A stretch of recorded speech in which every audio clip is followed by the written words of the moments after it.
ആം ആദ്മി പാർട്ടിയുടെ നാഷണൽ കൺവീനറാണ് അരവിന്ദ് കെജ്രിവാൾ. കഴിഞ്ഞ വർഷം ഈ കേസ് പരിഗണിക്കുമ്പോൾ ബഹുമാനപ്പെട്ട സുപ്രീം കോടതിയാണ് EDയോട് ചോദിച്ചത്, നിങ്ങൾ എന്തുകൊണ്ട് ആം ആദ്മി പാർട്ടിയെ പ്രതി ചേർക്കുന്നില്ല എന്ന്. അതായത് അന്ന് ആം ആദ്മി പാർട്ടി പ്രതിയായിരുന്നില്ല. ബഹുമാനപ്പെട്ട സുപ്രീം കോടതിയാണ് EDയോട് ചോദിച്ചത്, നിങ്ങൾ എന്തുകൊണ്ട് ആം ആദ്മി പാർട്ടിയെ പ്രതി ചേർക്കുന്നില്ല. അങ്ങനെ ആം ആദ്മി പാർട്ടിയുടെ നാഷണൽ കൺവീനർ എന്നുള്ള രീതിയിൽ കൂടി അരവിന്ദ് കെജ്രിവാൾ ഈ കേസിൽ ഉൾപ്പെട്ടിട്ടുണ്ട്, മുഖ്യമന്ത്രി എന്നുള്ള രീതിയിൽ മാത്രമല്ല. അപ്പോൾ ആ 100 കോടി രൂപ എന്ത് ചെയ്തു, ഇവിടെ 45 കോടി രൂപ ഗോവയിലേക്ക് പോയത് എങ്ങനെ കൈകാര്യം ചെയ്തു തുടങ്ങിയിട്ടുള്ള കാര്യങ്ങളുമായി ബന്ധപ്പെട്ട് ചോദ്യങ്ങൾ ചോദിക്കാനും വിവരങ്ങൾ അറിയാനുമാണ് ഇതിന് വേണ്ടിയിട്ടുള്ള അവസരമാണ് കോടതി കൊടുത്തിട്ടുള്ളത്. ഞാൻ ചോദ്യം ചെയ്യലോട് സഹകരിക്കില്ല, അടുത്ത ദിവസം തന്നെ ഈ അറസ്റ്റ് ഇതാക്കിയിട്ട് എന്നെ മുഖ്യമന്ത്രിയുടെ ഔദ്യോഗിക വസതിയിലേക്ക് മാറാനുള്ള അവസരം വേണമെന്ന് പറയുന്നത് എന്തിനാണ്? ഇപ്പോഴും അന്വേഷണത്തോട് സഹകരിക്കാതിരിക്കുന്നത് എന്തിനാണ് എന്നുള്ളതാണ് ഇവിടുത്തെ അടിസ്ഥാനപരമായിട്ടുള്ള ചോദ്യം. അപ്പോൾ ഇവിടെ അന്വേഷണ ഏജൻസിയുടെ ഭാഗത്ത് നിന്ന് എന്തെങ്കിലും തരത്തിലുള്ള പിഴവുകളോ എന്തെങ്കിലും തരത്തിലുള്ള വീഴ്ചകളോ ഉണ്ടായിട്ടില്ല. രണ്ടാമത്തെ കാര്യം BJPയുടെ കാര്യം. ഞാൻ പറഞ്ഞല്ലോ, BJPക്ക് ഇങ്ങനെ ഒരു പ്രത്യേകമായിട്ടുള്ള അറസ്റ്റൊക്കെ നടത്തിയിട്ട് ഇപ്പോൾ രാജ്യത്തെ തെരഞ്ഞെടുപ്പ് ജയിക്കേണ്ട ആവശ്യമൊന്നുമില്ല. വളരെ കംഫർട്ടബിളി തെരഞ്ഞെടുപ്പ് ജയിക്കാൻ കഴിയുന്ന അന്തരീക്ഷത്തിലാണ് BJP ഉള്ളത്. ഈ നടപടി കാണിക്കുന്നത് തെരഞ്ഞെടുപ്പ് ഇല്ലാത്തതോ BJPയെ ബാധിക്കുന്നില്ല. രാജ്യം നിയമപ്രകാരം ഭരിക്കുക എന്നുള്ള ഉത്തരവാദിത്തത്തിന് മുന്നിൽ തെരഞ്ഞെടുപ്പിൽ ജയിക്കുക എന്നോ തോൽക്കുക എന്നുള്ള ഭയമോ അല്ലെങ്കിൽ പ്രലോഭനമോ BJPക്ക് ഒരു തടസ്സമോ ഒരു പ്രതിബന്ധമോ അല്ല. നിയമപ്രകാരം കാര്യങ്ങൾ മുന്നോട്ട് കൊണ്ടുപോകാനുള്ള ഉത്തരവാദിത്തം നിർവഹിക്കുകയാണ് BJP ചെയ്തുകൊണ്ടിരിക്കുന്നത്. അത് ഈ രാജ്യത്തെ ജനങ്ങൾ കാണുന്നുണ്ട്. ആം ആദ്മി പാർട്ടിയെ പിന്തുണച്ചിട്ടുള്ള ജനങ്ങൾ എന്ന് പറയുന്നത് അഴിമതി വിരുദ്ധരായിട്ടുള്ള ജനങ്ങളാണ്.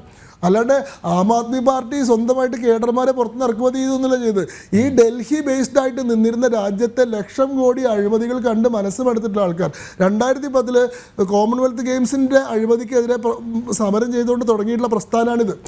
അതിനുശേഷം 2011 അണ്ണാ ഹസാരയുടെ നേതൃത്വത്തിൽ അന്ന് വന്നിട്ടുള്ള 2G സ്കാം, കൽക്കരി കുംഭകോണം, കോൾഗേറ്റ് സ്കാം, ഇങ്ങനെയുള്ള ലക്ഷം കോടി സ്കാമുകൾക്കെതിരെ അണ്ണാ ഹസാരയുടെ നേതൃത്വത്തിൽ ഇന്ത്യ അഗെയിൻസ്റ്റ് കറപ്ഷൻ കൊണ്ടൊരു മൂവ്മെന്റ് ഉണ്ടായി. ഇവർ ജന്തർ മന്ദറിൽ വലിയൊരു സമരം നടത്തി.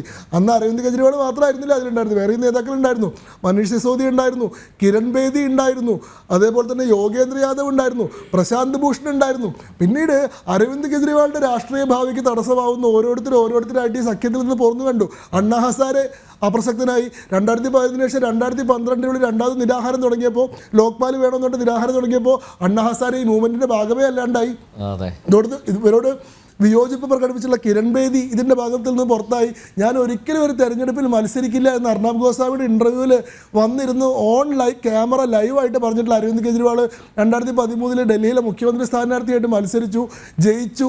പിന്നീട് അരവിന്ദ് കെജ്രിവാളിൻ്റെ രാഷ്ട്രീയ ഭാവിക്ക് തടസ്സം ഉണ്ടാകുന്ന ഓരോരുത്തരായിട്ട് ആം ആദ്മി പാർട്ടിയിൽ നിന്ന് പുറത്തുപോയി. ഇപ്പോൾ നോക്കിക്കോളട്ടെ, ഇതിലൊരു വളരെ ക്യൂരിയസ് ആയിട്ടുള്ള പൊളിറ്റിക്കൽ ക്വസ്റ്റ്യൻ ഉണ്ട്. നമ്മൾ രാഷ്ട്രീയ നിരീക്ഷകർ കൗതുകത്തോടു കൂടി കാണുന്നൊരു സംഭവമുണ്ട്. അരവിന്ദ് കെജ്രിവാൾ ഡൽഹിയിലെ ജയിലിൽ പോയാലും തടവ് മുറിയിലെ തൂണിന് പുറകിൽ ഇരുന്നിട്ട് ഡൽഹിയുടെ ഭരണം നടത്തുന്നൊക്കെയാണ് ഇവർ പറയുന്നത്. പ്രായോഗികമായിട്ട് സാധ്യമല്ല. ഒരാൾക്ക് ജയിൽ മുറിയിൽ ഇരുന്നുകൊണ്ട് ഒരു സംസ്ഥാനത്തിൻ്റെ ഭരണനിർവഹണം നടത്തുക എന്ന് പറയുന്നത് പ്രായോഗികമായിട്ട് സാധ്യമല്ല. അതുകൊണ്ടാണല്ലോ ഹേമന്ത് സോറൻ അറസ്റ്റ് ചെയ്യപ്പെട്ട് ജയിലിൽ പോകുന്നതിന് തൊട്ട് മുമ്പ് തന്നെ ഗവർണറെ പോയി കണ്ട് രാജി കൊടുത്തിട്ട് പകരം തൻ്റെ പിൻഗാമിയെ കൂടി പ്രഖ്യാപിച്ചുകൊണ്ടാണ് പോയത്.